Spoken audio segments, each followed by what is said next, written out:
actually have a sponsor for our event tonight too. And it's a project I'm working on, and I'm so excited. And some of you probably saw the email last week, but it's a wonderful new little art book called Know You're Crazy.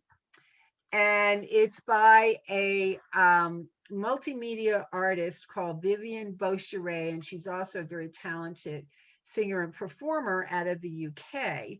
And the book was actually brought to life by a woman named Cindy De Silva. And what she and Vivian have in common is I'm forgetting the name of the group, the Zombies, believe it or not. And what they have in common is Sylvia is actually the manager of the Zombies. And believe it or not, I didn't realize that, even though they had, great hits like Time of the Season, Tell Her No, She's Not There.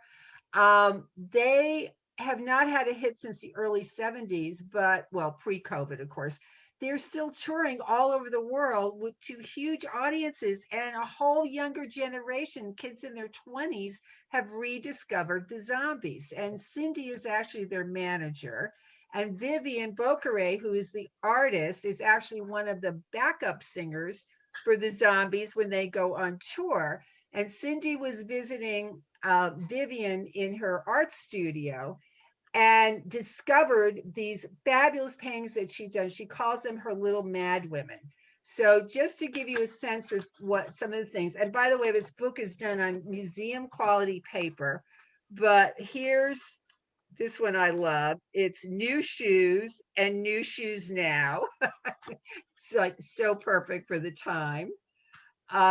Mind Fog, hot flushes. In the UK they call them flushes, we call them flashes. But it's not only a wonderful little art book, but they're actually starting a movement around Know You're Crazy. And the whole idea is we all have our mad women moments, but we have much more in common than we really think we do.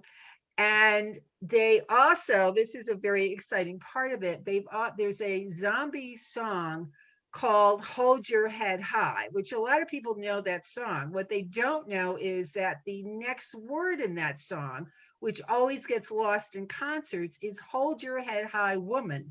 And they have actually re-recorded this with women and showing images, and it's actually turning into this wonderful anthem, and they're actually going to get some really well-known singers behind this too.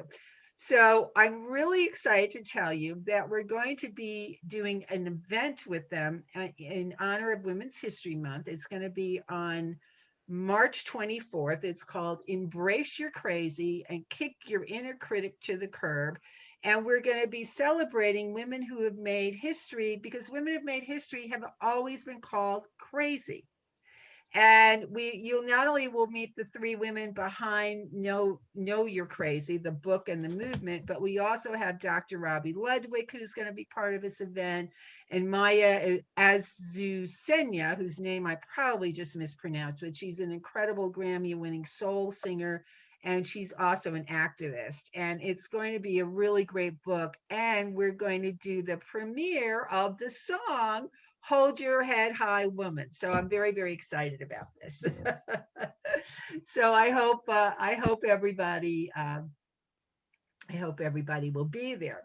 So now we have our guest tonight, who I'm so excited about this. We have Bill Goldstein. Bill is the founding editor of the book site of the New York Times on the web. He reviews books. He interviews authors for NBC's Weekend Today in New York. It's called Bill's Corner. That's how I first fell in love with Bill, because I've been watching that segment for years. And I just love I love that segment, and I just love his enthusiasm about books, and the way you describe books, Bill, is terrific.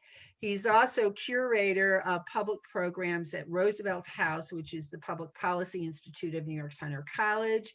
He has a PhD in English. He's the recipient of several writing fellowships.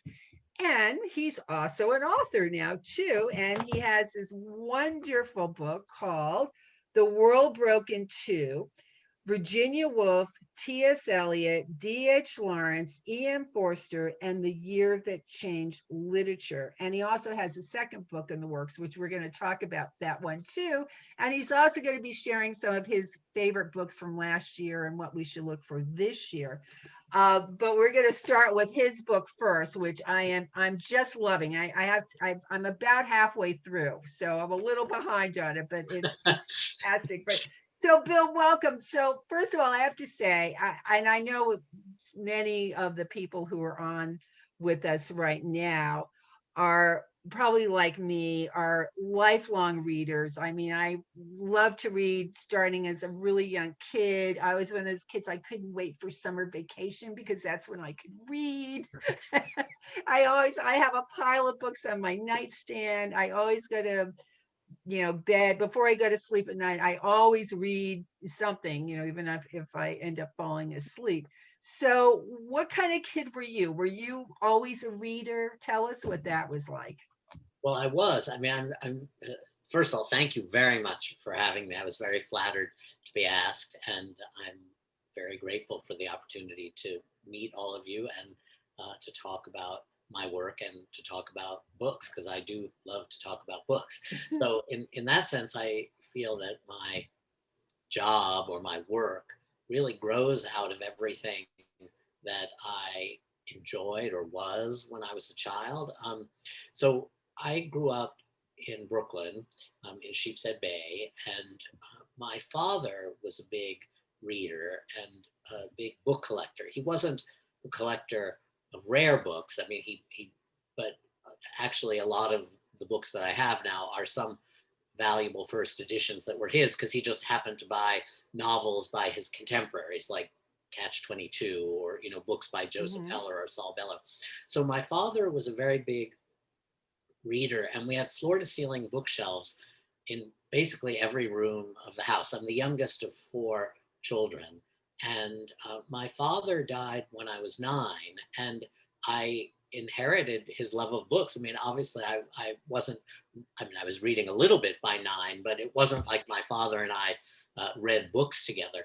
But growing up with his books around me, and I think my mother believed very much in the power of books and never changed, the bookshelves or the library that we had in our house. And in fact, when my mother sold our house after I graduated college and moved to an apartment, she moved all the books with her and built floor to ceiling bookshelves in the apartment that began at the entryway and went all the way along the wall to the other side, through the dining room and through the living room.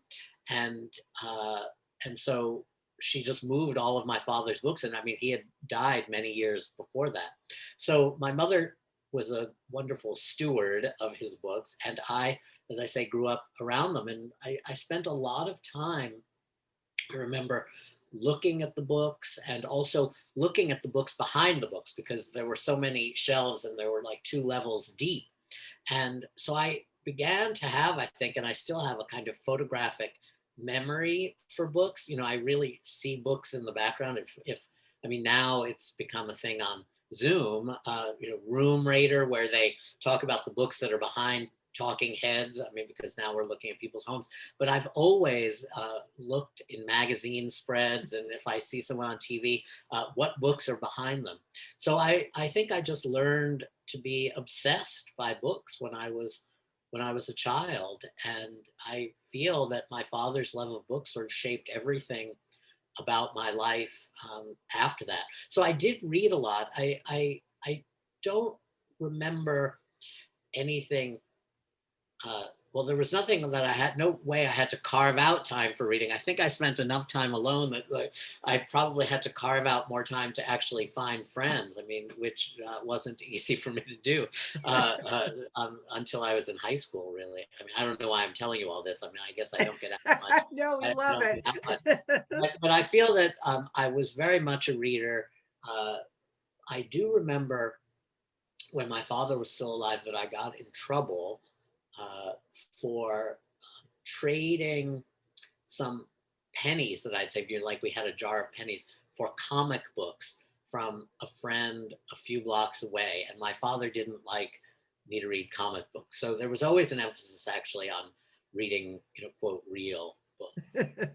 I tend to give very long answers. I tell people, I can do a TV segment for 4 minutes, or I could talk for 40 minutes. So we'll see. Well, that's great, and I love hearing that. I love hearing about how people um, acquired their love for reading, because I just think it's such an important thing. And maybe we'll talk at the end. I think it's something a lot of younger generation people aren't doing because they're so used to entertainment on their phone, but that's another whole topic.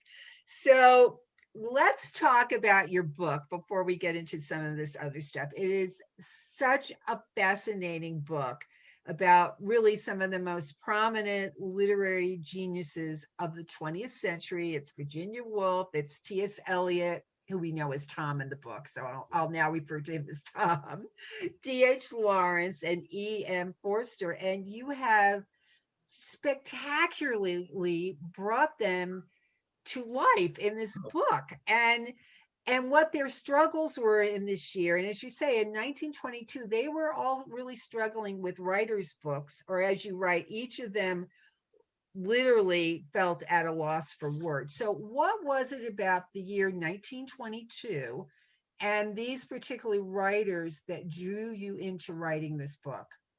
Well, well, thank you for the praise of the book.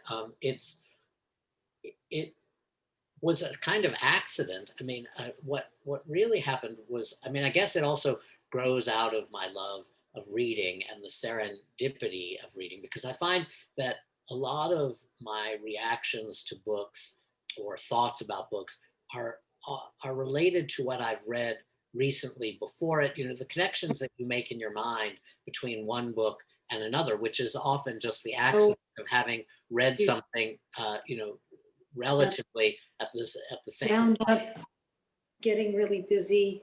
I'm sorry, I'm muting people. So Bill, unmute yourself, Bill. I'm just going to mute you because I just unmuted everybody. Okay, muted. So it's the accident of reading something relatively, not necessarily the next book, but you realize so many things in books depending on what you've read before that, or near to that. And so what happened was, I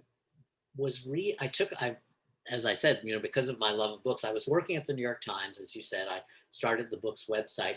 And even though my whole career has been in books, I mean, my first job after college was at Publishers Weekly, which is the trade journal of publishing. And then I worked in a publishing house for 5 years. And then I went to the New York Times. I had this idea that I should read more seriously. I don't really know what that meant, because I was reading all the time for work. And so what I decided to do was I audited a class at City University of New York Graduate Center, which allowed you to take, I mean, I don't know if they still do, you could pay a fee and you could audit classes at a relatively low cost. And what was weird about it was that CUNY Graduate Center at the time was in the Grace building on 42nd Street. Now it's on 34th and 5th. And it was right across the street from my office at the New York Times website, which was in the Hippodrome building on 43rd and 6th. So every Tuesday I would go to this class. I would just leave my office, walk across the street, and go to this class. And it was a year-long seminar on Proust. So we read In Search of Lost Time over 2 semesters. And I figured that I would never get to read Proust unless I actually did it in a class, because I felt the obligation to actually do the assignments, which, because it had been so long since I'd been in school that it was actually a novelty to have an assignment like that. And I really made the commitment every week to read the 150 or 200 pages that we had to read. So anyway, I read Proust, and that was the fall after Michael Cunningham's The Hours had been published. And I read The Hours, as many people did, and then read Mrs. Dalloway, Virginia Woolf's novel that it's sort of based on.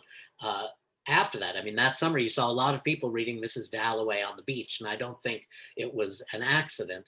And so I read Mrs. Dalloway, and then when I started reading Proust, it occurred to me, I wonder what Virginia Woolf thought of Proust, because there was just something about the narrative voice in Mrs. Dalloway that reminded me, or something in Proust that reminded me of Mrs. Dalloway. And it turned out that Virginia Woolf, she never wrote an essay about Proust, but she first started reading Proust in January of 1922, right around the time she turned 40. And she was having, and this is the first chapter of the book too, it was where I began. She was having a lot of trouble. She was about to be 40, and as she wrote to her friend E.M. Forster, whose name is Morgan, Edward Morgan Forster, and everyone called him Morgan, she wrote a letter and said, well, I'm about to turn 40, but I've spent so much time sick in bed that you should really only count me 35. Right. And she was disappointed with her literary achievement until then, and she was trying to finish a novel, and so she began to read Proust that spring, and shortly after that, she conceived of the short story Mrs. Dalloway in Bond Street that gives rise to the novel Mrs. Dalloway. So that made me think about 1922. Then, since she wrote that letter to E.M. Forster, I began to wonder, well, what is E.M. Forster doing in 1922? And it turned out that he too, he was 3 years older than Virginia Woolf, but he had written famous books by then. He had published A Room with a View, he had published Howard's End, but Howard's End had been published in 1910, and that's the last book he had published. So here it was 12 years later, and he'd not published anything since then. And he was having a great deal of trouble, and he had abandoned A Passage to India, what became A Passage to India, before World War I, and he had not worked on it in over 8 years. And so turned out he also began to read Proust in the spring of 1922. So I sort of began the book. Well, I didn't begin it as a book. I mean, I just, had that idea. And then once I started to make these connections, I felt it was like the children's game, Chutes and Ladders. Do you remember that game where Right. you would sometimes do well, and then sometimes you would do badly, but you would find yourself in an unexpected place on the board based on the roll of the dice. And so each of these people led me from one to the other, and they were all struggling. And the weirdest coincidences led me to them, so that Virginia Woolf, as we said, was not feeling well at the beginning of the year. She had a very bad influenza. And when she was able to see friends again in March, the first friend who came to see her was E.M. Forster, and the next day, T.S. Eliot came to see her. And so then that just made me think, what was T.S. Eliot doing in 1922? And the last person who I focused on is D.H. Lawrence. And what led me to him was, again, this very strange tangent.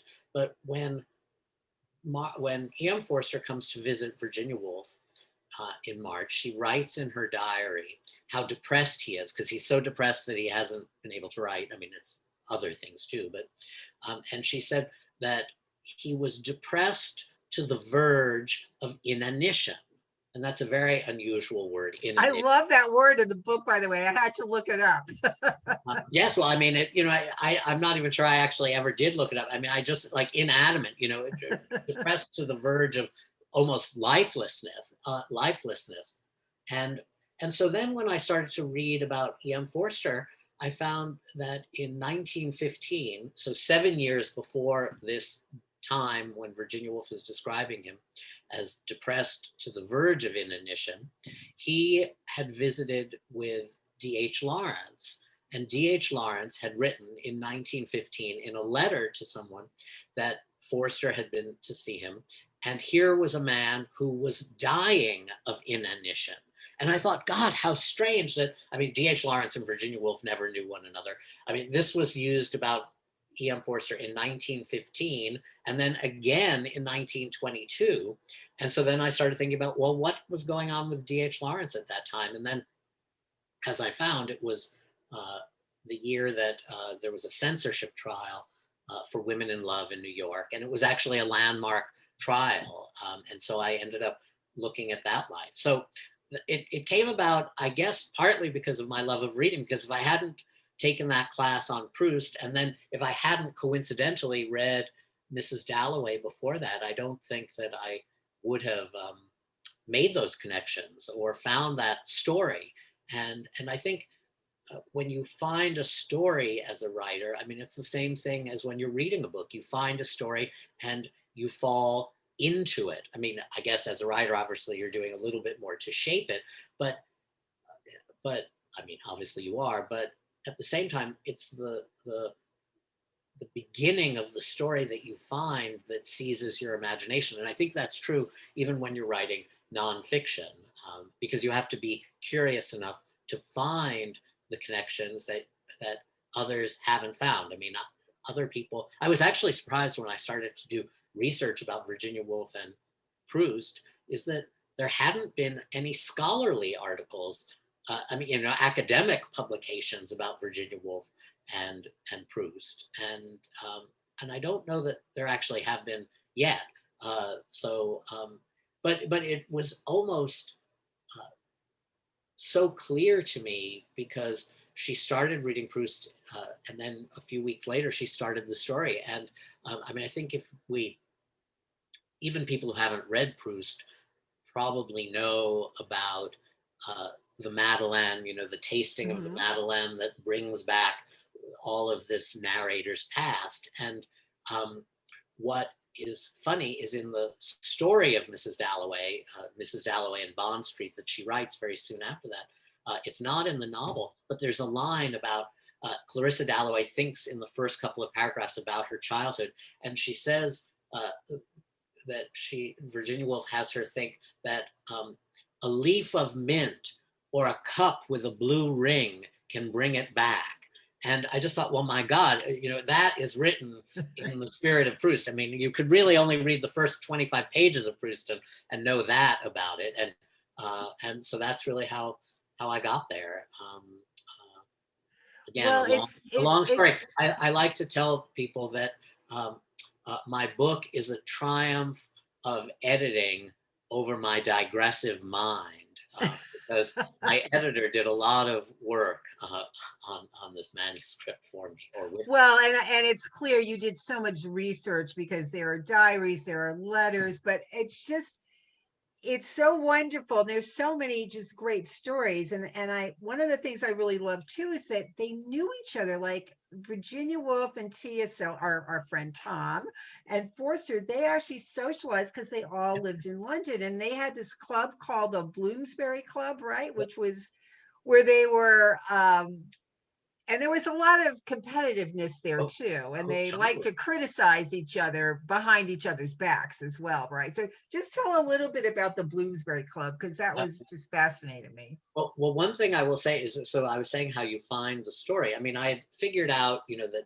these were people who I wanted to see if there were connections that I could make, as I wrote. I mean, I saw that these things had happened, but then you find other things. I mean, I could only do so much research in advance of writing the book, before I wrote a book proposal and then tried to get it published, sell it to a publisher. But about a year after I had started work on the book, I mean, I'd written the proposal, I'd sold it to a publisher, I had to write this book.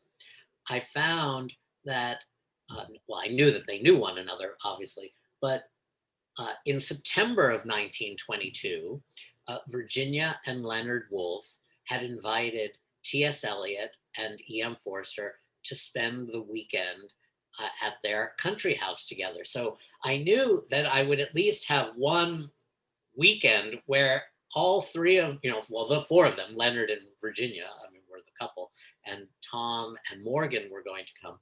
And then weirdly, one of the things that they talk about then is they've all been reading Ulysses, which is published in 1922. Mhm. And at the same day that they all are gathering, D.H. Lawrence has arrived in Taos, New Mexico, which is where he lives in 1922. And he writes a letter to his New York publisher the same weekend asking for a copy of Ulysses. So, that was a wonderful coincidence. But yes, the Bloomsbury group is there was great debate, I mean, then and ever since, about who really was a member of this, because and some people, like including on other days, Leonard and Virginia Woolf would even deny that there was such a group, but they were sort of at the center of it, a group of friends, really, of Leonard Woolf. Leonard Woolf knew E.M. Forster in college. They all went to Cambridge together. And uh, so this literary group that began to live in Bloomsbury, beginning in about 1907, 1910, before the war, had all, or the nugget of it, the nucleus of it, had begun among friends from Cambridge who then stayed friends afterwards. And so one of the people who was in this group was a man named Toby, Thoby is his name, Stevens, who was Virginia Woolf's brother. Virginia Woolf was married to Leonard Woolf, but her maiden name was Virginia Stephen. And her sister was Vanessa Stephen, Vanessa Bell, later, who became a famous painter. And so Leonard and Morgan and Toby and other friends from Cambridge sort of began to meet in London and to live in this somewhat unfashionable neighborhood. I mean, it was a place that they could afford to live in, but it wasn't done. It wasn't a proper place really to live. I suppose it would be like moving to, the Lower East Side in the 70s or something like that, or Alphabet City. And then it becomes fashionable. And so the Cambridge group was the center of it. And then Virginia and Vanessa got drawn into it. And then as they each had literary accomplishments, it became a kind of very insular group. And some people really admired that. There's a wonderful quote from the writer Enid Bagnold, who went on to fame writing National Velvet. That's probably her most famous book. And she admired Virginia Woolf, and she described this as a group of people, and at the center was Virginia Woolf, a magnet. She was the magnet at the center of it. But then there were other people who dismissed it, and another well-known writer of the time, who's actually her name, Clemence Dane. I mean, she is no longer famous, and I was going to say her name escapes me at the moment, but she referred to the central heating of Bloomsbury, that it was just too insular a group. And so Virginia and Leonard Woolf then published T.S. Eliot's first book of poetry in England. And so that's how they became friends. And yes, they were friends, but I mean, I don't think this word is used too much anymore. It was popular, about 5-10 years ago, frenemies. But Tom and Virginia had a very competitive relationship. They loved each other, and once they met, which was in 1918, they stayed friends till Virginia Woolf's suicide in 1941. And when she died, or when she committed suicide, T.S. Eliot, in a letter to a friend, said that he didn't know her work as well as he should, perhaps, but she was like a member of his family. And the fact that he didn't really know her work, that he would admit it in a letter, I think would have given her some posthumous satisfaction, because it was what she had known all along. I mean, he never really took her seriously as a writer. And I found that very painful to think about, that he loved her. Clearly, they spent a lot of time together. He published a number of her essays in a magazine that he published, but I don't think he actually ever read a single one of her novels, because That's amazing. all of her, so many friends like Morgan, Forster, and others always wrote her letters, and there are none from T.S. Eliot that refer to any of her recently published books. And she saved all these letters, or sometimes in her diary even wrote about what someone like Morgan Forster told her about her books. And there's nothing like that. So even if the letters from Tom had somehow disappeared, I think she would have written about them in her diary. And at one point, she actually writes sadly to Vanessa, her sister, something like, Tom not that Tom admires my writing, damn him. And so she had known this all along. And so anyway, it was instructive to me how people could remain close and love each other even without uh, that final connection that one wants and the other somehow refuses to give. I mean, I Yeah. fear now I'm drawing a life lesson I didn't realize even when I was writing the book.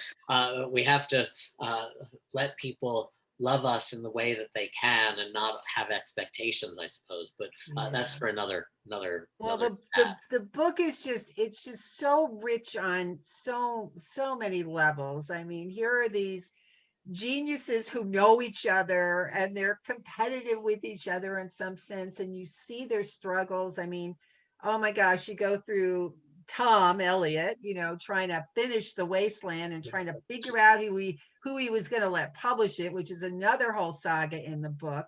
And you mentioned Mrs. Dalloway, and for anyone who not only loves literature but also is a writer, I found it really fascinating how she came to create that, because at one point you talk about the fact she starts to think about, because she was writing a lot of reviews, critical reviews, and getting reviews of her book, and at one point she decides, basically, you put it much more eloquently, but basically, screw the reviews, I'm going to write something that I care about and hopefully people will like it. And when she actually went back, right, and started writing these stories and discovered Mrs. Dalloway, who she had written about as a minor character in another book several years before, and started to develop that.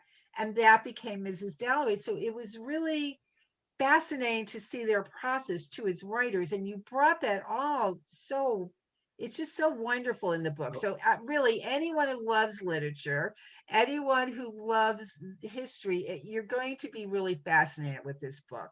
Oh, well, thank you so much. I Oh, I was just going to give a preface yeah, or a footnote to that. I mean, footnotes. I shouldn't mention them. I mean, they're all at the back of the book. They're not footnotes at the bottom of a page in my book. But the thing that I wanted to make possible in the book is that you could read the book, uh, even if you hadn't read Mrs. Dalloway or Proust for that matter, or A Passage to India, because especially with Mrs. Dalloway and um, and A Passage to India, I have joked. I mean that well, you don't have to have read them to read my book because they haven't written them yet. And my story of Virginia Woolf really is how did she come to the idea of Mrs. Dalloway, and then the story of 1922 is really how she moves toward writing the novel. But it's not until, well, at the end of, conveniently for me, I mean, it was in November of 1922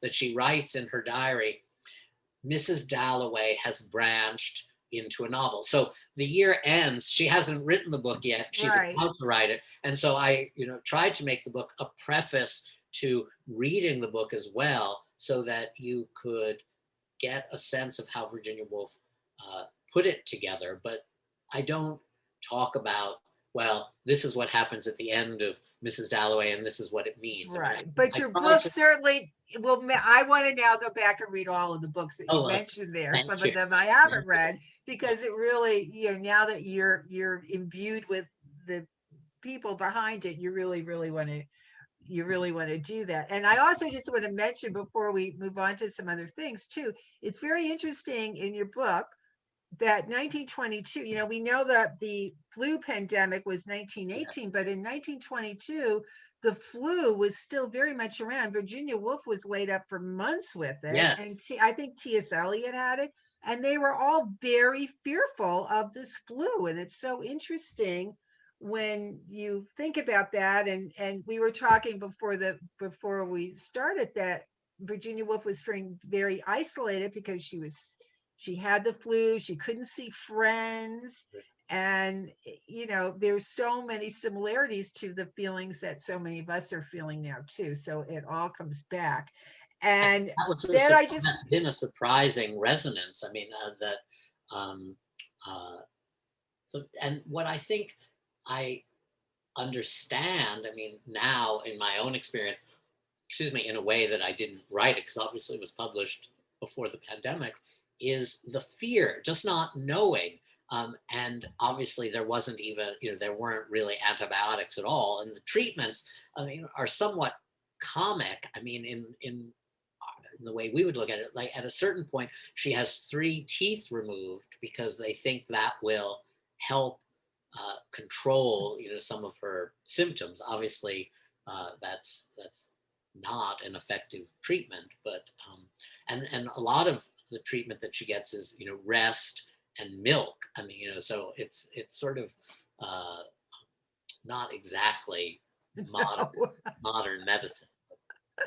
Well, I just to sort of sum up the book just a little bit. I actually stole this from a wonderful review that NPR did in your book because they kind of sum up the framework of the people. And I love this, and it was so true when you read the book. It says Woolf emerges as a patrician gossip, Forster as a broken-winged romantic, Eliot as unbearably formal and pretentious, and Lawrence, as you wrote in the book, you said there was very little about Lawrence that wasn't irritating to someone. So now you get a sense of what these literary geniuses were about.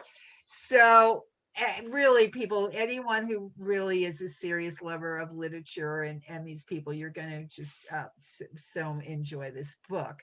So one of the other questions that I want to ask you before we move on, as a lifelong reader and as a literary expert and someone who has critiqued other people's books, what was it like being on the other side of the pen and now you're being critiqued? And I know you had many, many wonderful reviews, but I know I wrote a novel and I know there's some other people who've written things, and you're so excited when people say nice things, and then that criticism that comes through, it's like being stabbed in the heart. So were there any criticisms that you had in that moment you felt that, or was it all glowing and lovely? Well, I did get, it was a positive review overall. It was in Publishers Weekly, um, but it criticized the book. I mean, Publishers Weekly reviews are very short, and I don't remember now exactly what the ending of the review was, but it was a very positive last couple of sentences. But it seemed so not in keep. I mean, I was grateful for it, but it seemed so not in keeping with some of the criticisms that it had made. And so I think that was really the most critical review. I'll tell you a story about one other, but uh, luckily it wasn't the first. There was a review in Kirkus, which is another pre-publication review, that was very positive. So I think if the Publishers Weekly criticism, which was really only a few I mean, Publishers Weekly reviews are probably 10 sentences in total, maybe 12, but um, so if I hadn't had the first one, I might have taken those middle sentences a little more to heart. But thankfully, they were not the first sentences I read. And then the book was published in England, which I was very grateful about. And uh, the book, I finished the book, and then the British publisher bought the book from the completed manuscript. My own publisher in America bought it from a proposal, so they probably would have published the book even if it was terrible, just to get me out of their hair. But I felt vindicated by the fact that the British publisher took it as a complete manuscript, and that might have also helped me when I saw some of the criticism in Publishers Weekly. And the British publisher is actually called Bloomsbury. I mean, which is was. Oh, I love that. That's sort of full circle. So then there were actually, I mean, I don't want to sound like I'm tooting my own horn too much, but there were wonderful reviews in England, which I was really grateful for. And then the publisher, Bloomsbury, would either send them to me by email, a scan, or sometimes a link, or if not that, then they might just send the magazine or newspaper. And there was one that I saw on the web, but that they hadn't told me about. And it was not a negative review, because it too had really nice things in it, but it was the most critical review I got. And it was the only review by someone who had also written a book about 1922, although it was a very different book about 1922. It's called Proust at the Majestic, which was, Proust died in 1922. And so this was a book about Proust's last year and a party that he went to. I think it was I forget now exactly when the party was, in 1922. And at the party, he met James Joyce for the first and only time. And so this person had written a book called Proust at the Majestic. I mean, it didn't tell anything about Virginia Woolf, or, it had nothing about what I was focusing on in 1922, but coincidentally it was about 1922. And so I felt, since that came a few months later, because the British book was published a few months later, I could take that in stride too. Although I thought it was rather delightful in its way that the British publisher never sent me any information about that review. I wasn't sure if they were protecting me, or why they were doing that, but it was very, very nice. And so I actually, it was wonderful. I got to go to England. I did a reading, a bookstore event in England, and then one of the places that I write about in the book is a place called Charleston, which was Vanessa Bell, Virginia Woolf's sister's country house, which is in Sussex, about an hour outside of London. And now it's a museum, Charleston, and they have a literary festival. And I got to speak at this literary festival. Oh, how and great. It was so amazing to be at this place where Virginia Woolf had spent a lot of time, and to be in the house, and what they use. I mean, it's an outdoor festival, it's the summer, and there are tents and things like that. But as a speaker at the festival, you get, as the green room is the former kitchen of the house. And so we were sitting around this kitchen table in this kitchen, and I said something like, oh, well, I can't believe that I'm sitting in Vanessa Bell's kitchen. And they said, oh God, no, Vanessa Bell probably was in this kitchen, twice a month or something. And it really was the kitchen of, I mean, now I don't know the name of the cook who worked there for years and years, but there was actually like a plaque above the stove in honor of the woman who had been the cook. So they disabused me of the notion that it was Vanessa Bell's kitchen, or that Virginia Woolf had ever likely been in the kitchen, except maybe a couple of times in her life. Well, I love it. I think right now we're all wishing we had other cooks in our kitchens. Exactly. Or could have people in our kitchen. People in the kitchen, exactly. Well, that is just such great stories. So let's move on now to some other people's books. And I want to talk about what were some of your favorite books of 2020. And I know 2020, people read books. And in fact, I was just reading the book sales went up over 8% in the last year, which was a huge jump, and they had actually been declining a little bit for a while. So I think there's been a lot of pandemic reading going on, which is a good thing. So when you look back on 2020, what were some of your favorite books of last year? Well, I did read a lot. I mean, I usually read a lot, but I mean, it was interesting at the beginning of the pandemic, because I think you say that book sales were up, and it was a very good year for publishers. But I think at the very beginning of the pandemic, it seemed like disaster would be coming. I mean, that it was a disastrous break, because retail outlets. Yes. Oh, yeah. And people who had new books coming out were panicking, like, well, how are we going to get the word? Right, people couldn't do in-person events, all of that stuff, and everything pivoted very quickly, and a lot of Zoom events. Obviously, I think everybody would be familiar with that, but also a lot of independent bookstores which didn't have a particular web presence. I mean, that wasn't their main thing. Established them very quickly, even if it was just by email, that you could email what you wanted, and your bookseller, a neighborhood bookseller, would even have the book shipped to you. Or in my neighborhood, they would occasionally make deliveries. I mean, and leave them, you'd buzz them in, they'd leave them by the mailbox and that kind of thing. Right. So, And the libraries did a great job oh, too. yes, exactly. Really a great job where you could order and pick up outside, and that was great too, really. And the New York Public Library actually also had this whole new grab and go thing, and they changed even the books that were only at the main branch on 42nd Street. Even the books that usually would only be available for research on a limited basis could circulate. And that was amazing. I mean, they really did change things. But in terms of the books that I read that were published in 2020, because I found myself moving back and forth between new books and not always old favorites, like rereading them, although that's something I love to do. But I read long novels by people like Anthony Trollope and Charles Dickens, but ones that I hadn't read before. So I think the books that stood out for me, I mean, I loved the book Hamnet. I don't know. I've heard so much about this book By Maggie lately. O'Farrell, and it's a marvelous book. I mean, just beautiful.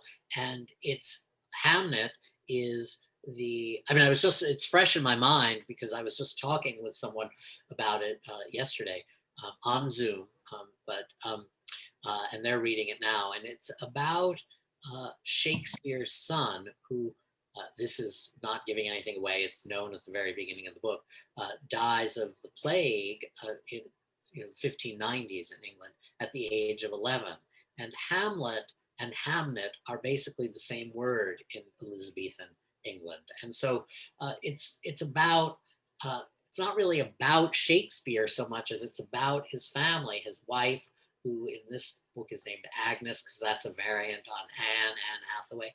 And it's about 300 pages, so you feel immersed in Elizabethan England, but it's not like reading Hilary Mantel. I mean, another great historical novelist, and I read her book The Mirror and the Light this year, and that was the third volume in her Cromwell trilogy. And one of the I don't want to use the word casualty, but one of the unfortunate events of the early pandemic was I was supposed to interview her at the 92nd Street Y, I think on like March 18th or March 19th. And that was canceled. And it was too early for it to have pivoted to a Zoom event. And so I feel that in addition to other truly unfortunate things that happened in the last year, that was the first thing of mine that got canceled. And I really hope that one day I will get to meet Hilary Mantel, because I loved that book. And so at the beginning of the pandemic, I was telling people about The Mirror and the Light and said, well, now if this pandemic goes on, because at the time we only thought it was going to be, a month or two that we would be home, it's the perfect time to begin her trilogy with Wolf Hall, and then Bring Up the Bodies, and then The Mirror and the Light.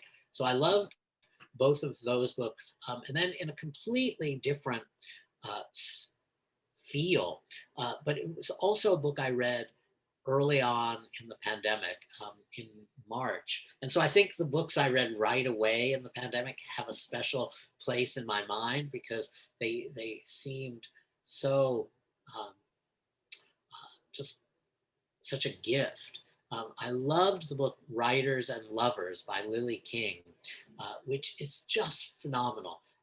It's a novel about this young waitress who wants to be a writer, who's trying to be a writer in Boston in the 1990s. And I happened to read it around the same time I read Hilary Mantel's book. And I realized that this book, set in Boston in the 1990s, is a historical novel in its own right, in a way, because it's the last moment, really almost the very last moment, in which someone is not constantly getting emails, checking their email. Email existed in 1997, but it wasn't ubiquitous. Twitter didn't exist, social media didn't exist, Facebook didn't exist. And so the web was really coming into being, but you didn't have to have an email address. Maybe you did at work in 1997, but not everyone check their email all the time, and you still had dial up, you had to plug in AOL to your phone and modem and things like that. And so she and this man that she's trying to date, so if they're leaving voicemails for one another, and not on a cell phone, on a landline. And it was just so amazing because a romance could unfold, or there could be obstacles based on whether someone left you a voicemail, or you decided not to listen to it, or you deleted it, and they couldn't track you down in a million other ways. And so I loved that book. It's a lighthearted book on one level, and yet so deeply moving, even though it is, you could put it in the category of a romantic comedy, but it's not. It's a romantic comedy that would have some dark episodes in it if it were a movie. I love that book. So Hamnet, Lily King's Writers and Lovers. And one of the things that I loved about the pandemic, that's a phrase you don't hear too often. I know. I mean, in terms of my reading, was that I did have more leisure. As I said, I read books by Dickens and Trollope that I hadn't read before, but I also was able to spend more time following up on the other books by people like Maggie O'Farrell or Lily King. And so I read other books by them in a way that it might have taken me a longer time to get to them. And so I liked that feeling of immersion in a single person's work. And what I love about that is that if you've started with their most recent book and then you go back, you can really see what they're building toward. Even if they're not always writing obviously the same thing, you see their gifts expand and hopefully expand. I mean, one of the things that of course happens with books, I think, well, it happens in movies and music too, is there's a kind of masterpiece mindset that each book that someone writes needs to be better than the last, or each book should be a masterpiece. And I found that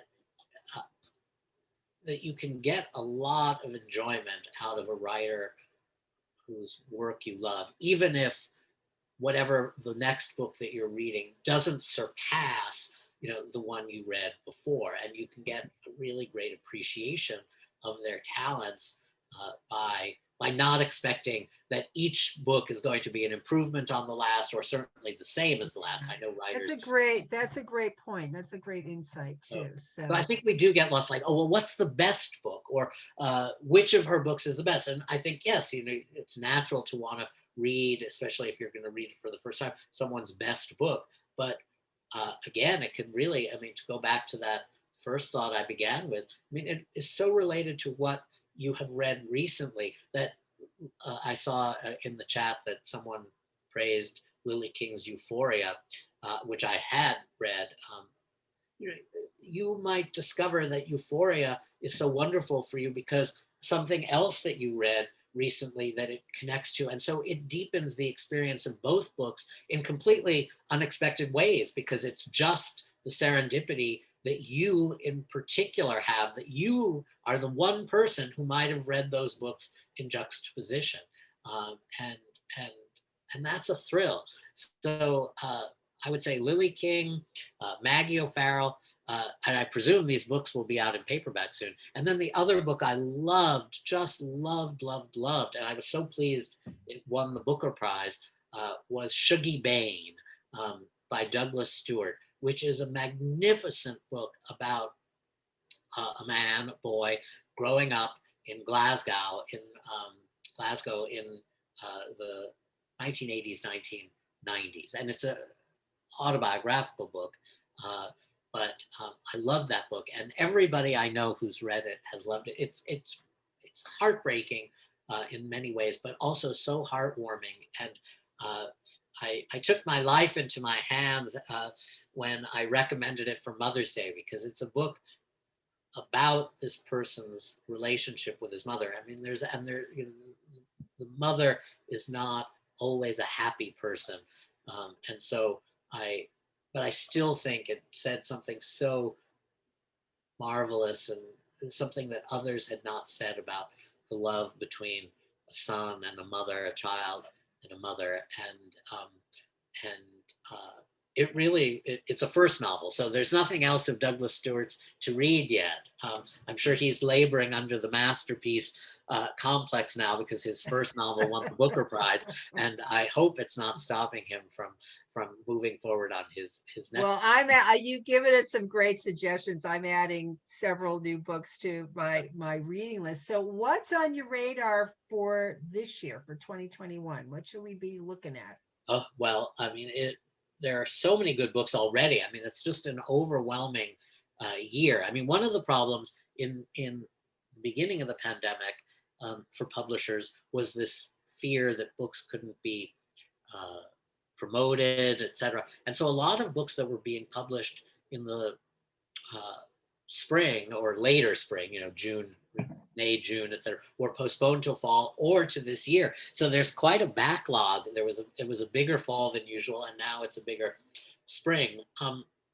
I just read a fantastic book that I'm not sure if I think it's being published in March, and I can't believe I forgot the name. Oh, I'm so embarrassed. Don't worry, you're with a group of grown-up women. We've all experienced that. She wrote the book, oh God, The Dreamer. Imbolo Mbue, I mean, is her name. I mean, I remember the writer's name. I can't believe I forgot her novel's name. But she is a wonderful writer, and so I'm very excited about reading that book. It was originally supposed to be published last June, and then they postponed it till this June. But I think they actually now moved it back to March. So I have to keep up with the pub dates. I read a wonderful book that was published last month called The Prophets by Robert Jones, another first novel, just an amazing first novel that is about two enslaved men in the Civil War South, and their friendship, their love for one another. And it's just a kind of sweeping reimagination of history, a lot about American history, but also about religion and faith. It really was a wonderful book. And this weekend, I'm going to talk on my segment about Cicely Tyson's autobiography. I don't know if anyone has read it. It was weirdly published 2 days before she died. I mean, she died, I think, January 28th, I think. Right. And her biography is called, I mean, as a friend joked, it should have been published as the autobiography of Miss Cicely Tyson, but it is just a magnificent autobiography, and that can't always be said about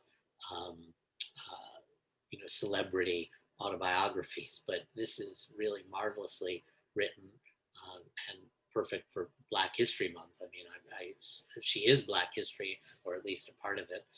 So those are some of the books that I would suggest. I'm trying. God, I knew you were going to ask that question, and I should have had a list. Written down.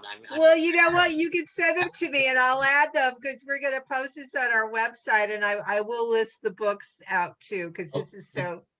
If you're interested in biography, a great biography, I was so excited to get it in the fall. I mean, it's being published in April, is a biography of Philip Roth by Blake Bailey, who some of you may know him. He wrote biographies of John Cheever and Richard Yates, who wrote Revolutionary Road. And this is just a fantastic book. I mean, you'll have to make a commitment to it. It's about 800 pages, but it is a brilliant biography. So that is a nonfiction book that is really worth looking out for. Well, Bill, as I started out, the thing I love about you, and I've loved Bill's books, is your enthusiasm for books. It's so great. It makes everyone want to go out and buy every single book that you mentioned right now. So it's terrific. So before I open this up to see if we have any questions, you're actually working on another book right now yourself. Yes. So just tell us briefly about that, and then we'll see if we have if we have any questions from the group. I'm writing a biography of Larry Kramer, the AIDS activist, the playwright, the novelist. He wrote The Normal Heart, and that's probably his most famous work. And then he was the founder of GMHC, Gay Men's Health Crisis, and also of ACT UP. And he died in May, actually. He was 84. He didn't die of COVID. I mean, he had pneumonia, but he didn't die of COVID. And so I had begun working on this book in the fall of 2018. So I spent a lot of time interviewing Larry and got to know him. And I have been, since the pandemic, doing a lot of interviews with people on Zoom and by phone, because I can't do any research. I mean, I'd done a lot of research in Larry's papers. He was he had gone to Yale, and he gave his papers to Yale, and he saved everything. I mean, it's sort of like The World Broke in Two, where people saved everything. I've joked to my husband that I know Larry bought an electric pencil sharpener in the spring of 1974 because the manual is still there, and the receipt and everything. So that detail I don't think will be in the book. But so I've been doing a lot of Zoom and phone interviews, and one of the things that Larry was most famous for was his anger. I would say people knew that, although he could actually be a wonderful, funny and kind person. But he had a difficult relationship with Dr. Fauci, who has certainly been in the news the last year in a way that he wasn't before. But they had a contentious relationship because Larry, in the 80s, called Dr. Fauci a murderer, and then once more AIDS drugs came in, I mean, he began to think of Dr. Fauci as a hero, and they became friends. And so I actually interviewed Dr. Fauci on a Zoom, which I still don't believe happened. A friend of his who was in ACT UP in the 80s, and they're still close, helped arrange it. And he said he would put me in touch with Dr. Fauci, and I was anticipating, I mean, so just before Thanksgiving, he told me what to do, to write to his assistant, etc.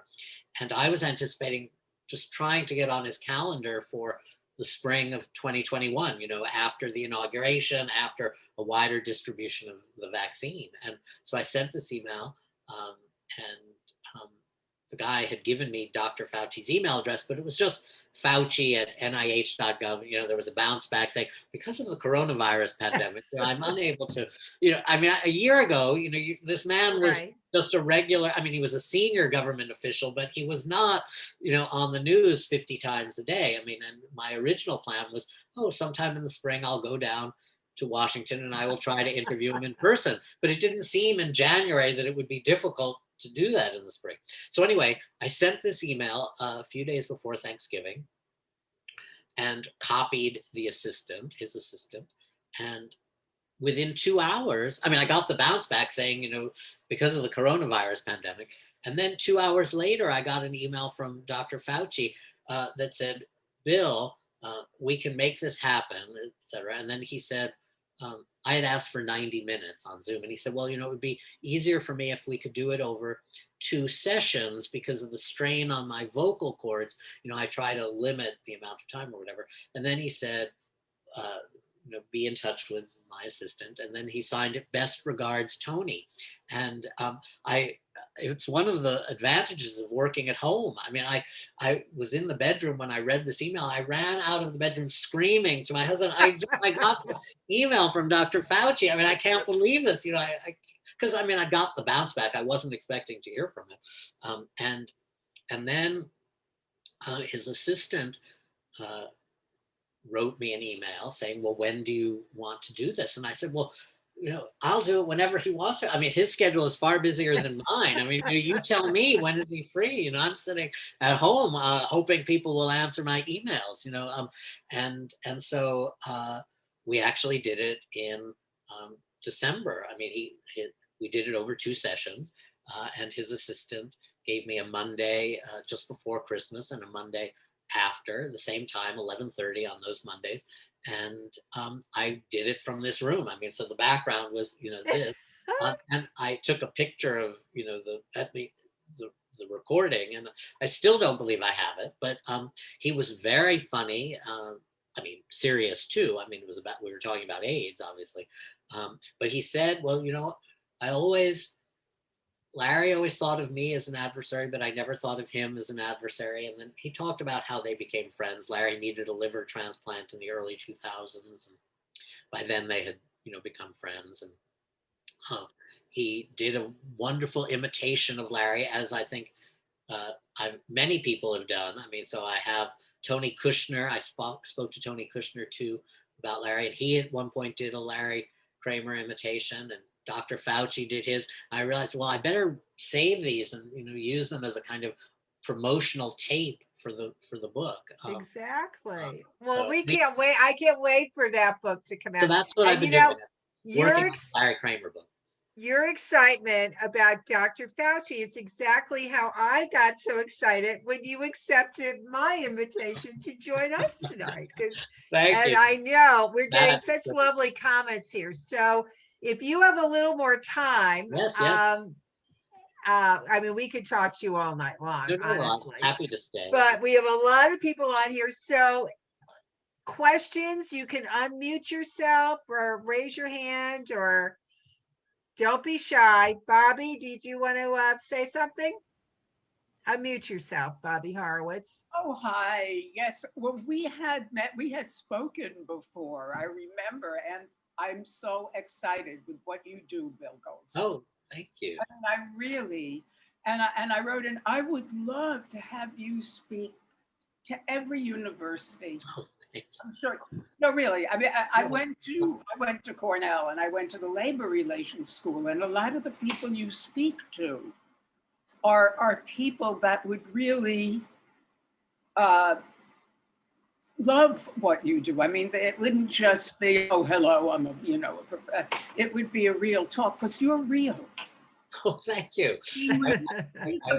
I can't see you at the moment, but I'm so grateful.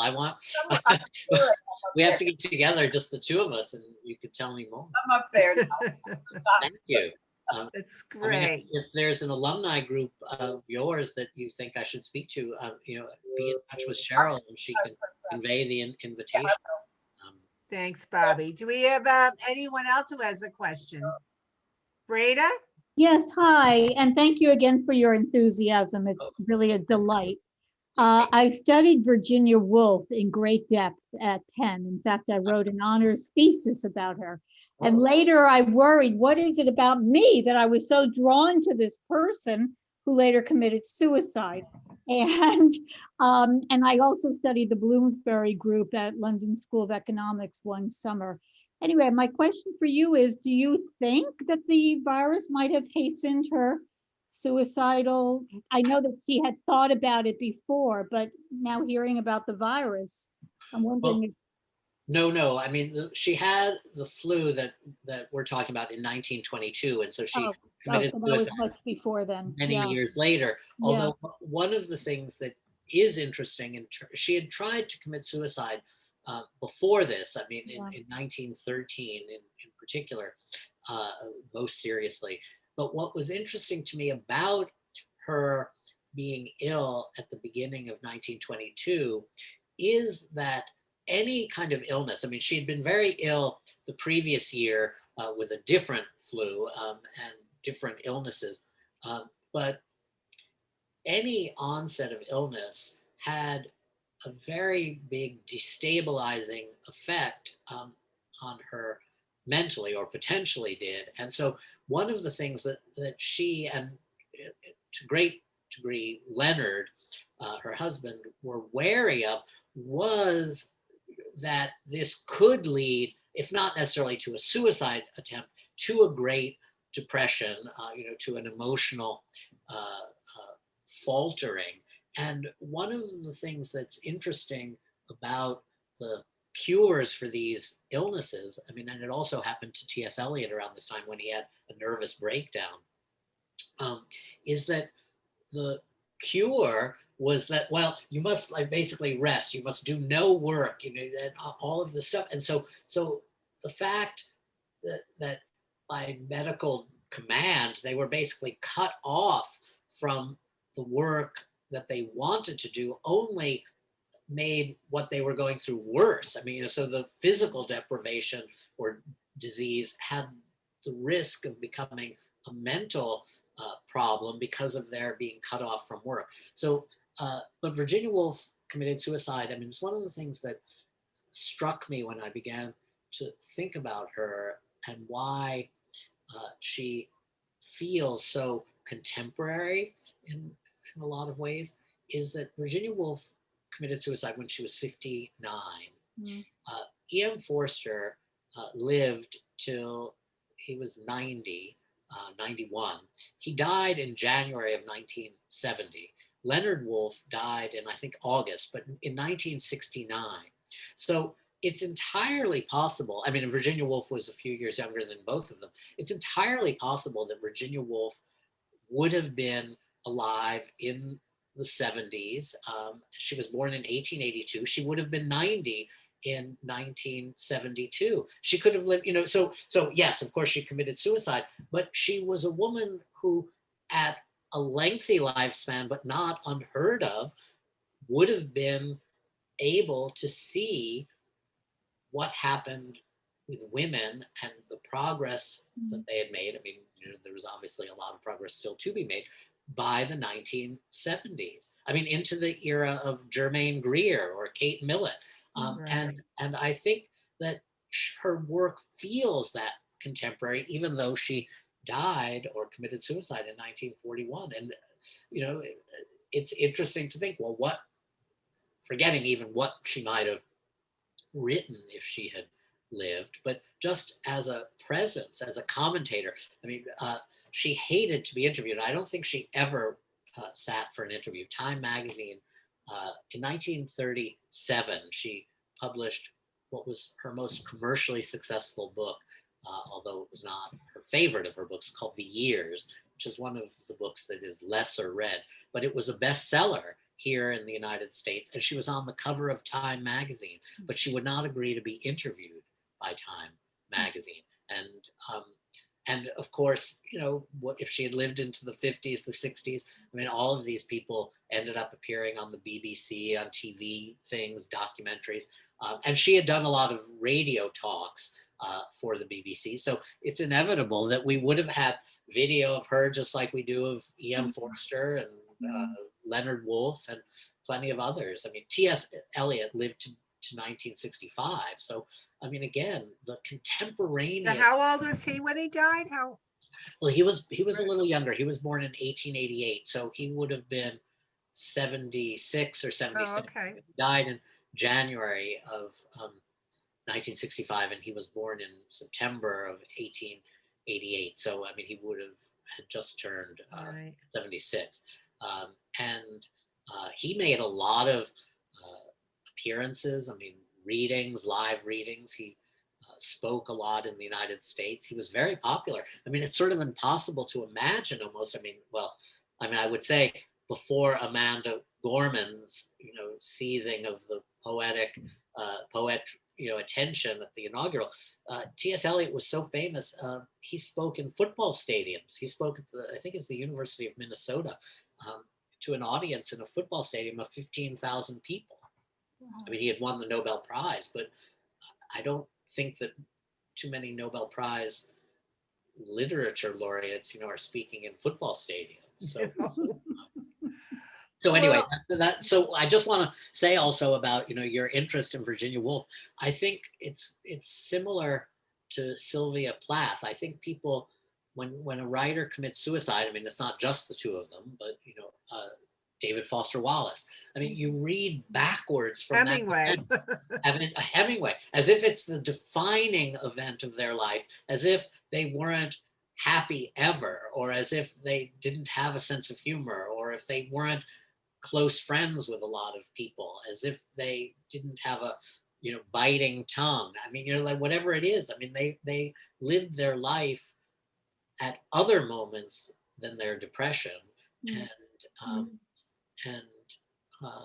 and so I think I'm glad you were interested in Virginia Woolf. I mean, I love. what was your honors topic? What was the thesis topic? Well, integration and disintegration in the works of Virginia Woolf. Okay. Everything always came together and it always fell apart, almost at the same moment.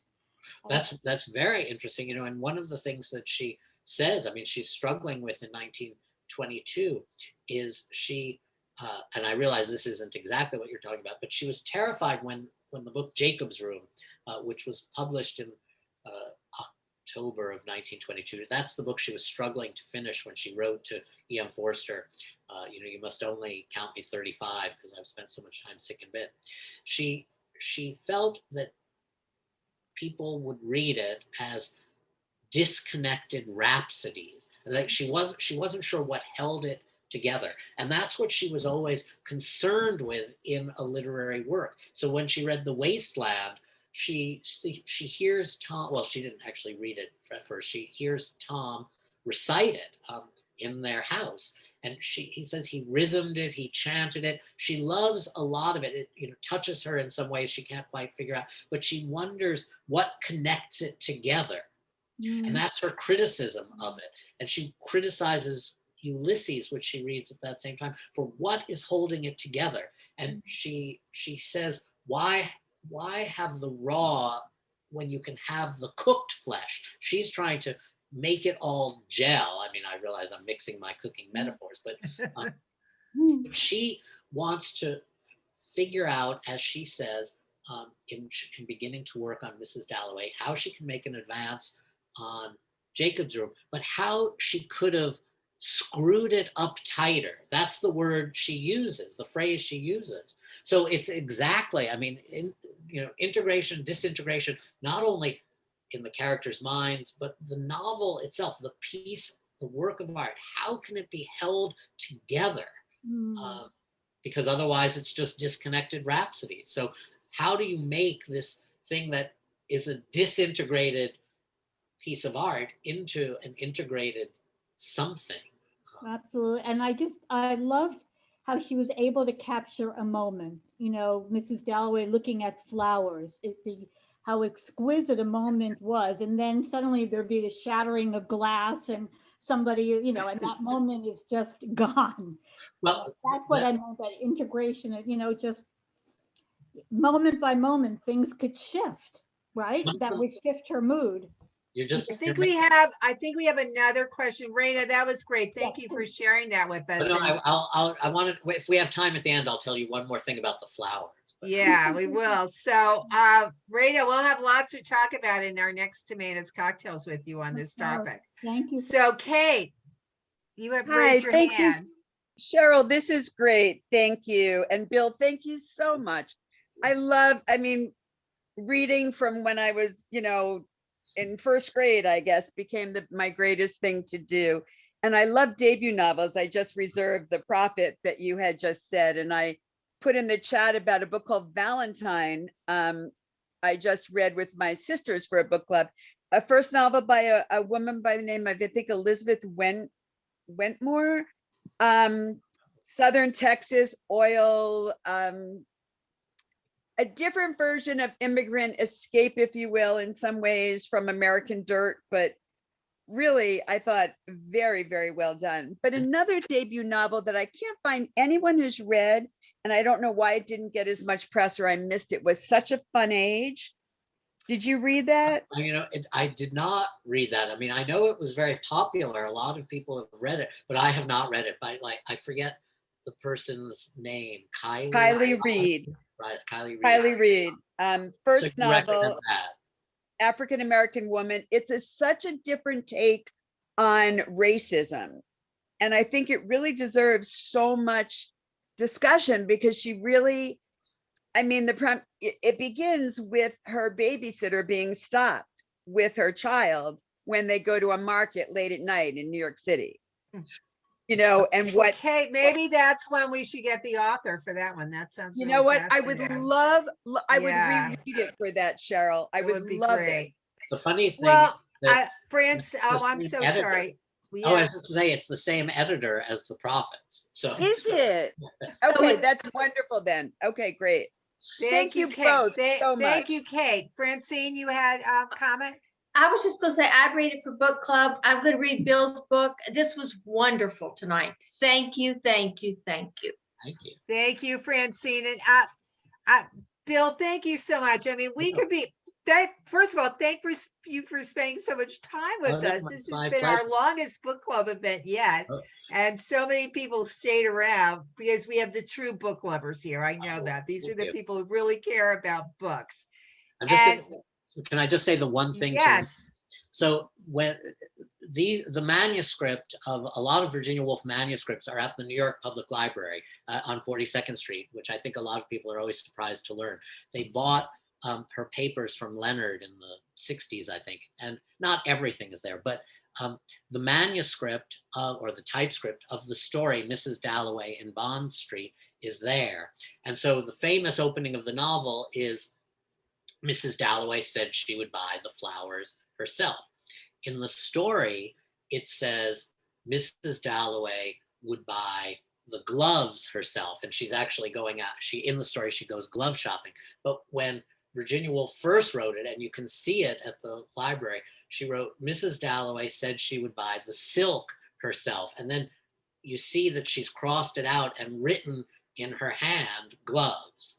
So, it's just sort of when you're doing this kind of research, it's so amazing that you're actually holding that. I mean, and you have to like keep reminding yourself, this is not a facsimile. Like, this is the paper, this is the ink, this is her handwriting. I mean, and sometimes you're impatient because you're like, oh, this isn't what I need to see. I need to see this other thing. And then you realize, oh my God, I'm going through these letters, but because these aren't the ones I need, but these are her papers and she touched this. I mean, so anyway.